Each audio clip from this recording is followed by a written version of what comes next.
Nous sommes à Dar es Salaam 1, l'un des quartiers de la commune de Ratoma. À cet endroit se trouve le plus grand dépotoir de la capitale avec une superficie de 15 hectares. Les ordures qui viennent ici, on les reçoit de la ville. Ce sont les ordures que la mer rejette. Ce sont les ordures que le marché rejette.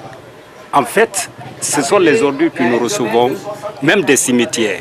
Selon les statistiques, plus de 2000 tonnes de déchets de tout genre sont produites par jour à Conakry. Des déchets qui doivent être transportés, mais cette demande, le bureau de la décharge dit ne pas être à mesure de satisfaire.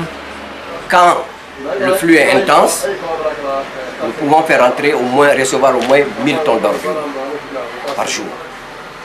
À défaut de ça, c'est en deçà de ça. Sinon, dans les conditions normales, d'après les statistiques, 2000 tonnes d'ordures est produite par jour à Conakry. Mais d'après les maigres moyens dont nous disposons, on n'est pas en mesure d'enlever tous les 2000 tonnes là.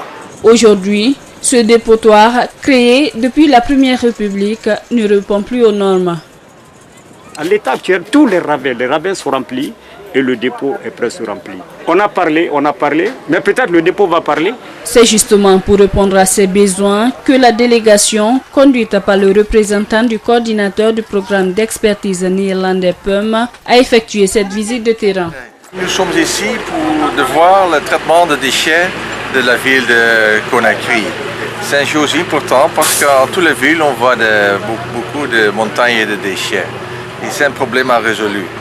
Et on peut seulement résoudre s'il y a un chaîne de traitement. Un chaîne de traitement veut dire une méthode de collection, une méthode de traitement et une méthode de réutilisation. Ce sont des choses importantes qui sont à considérer.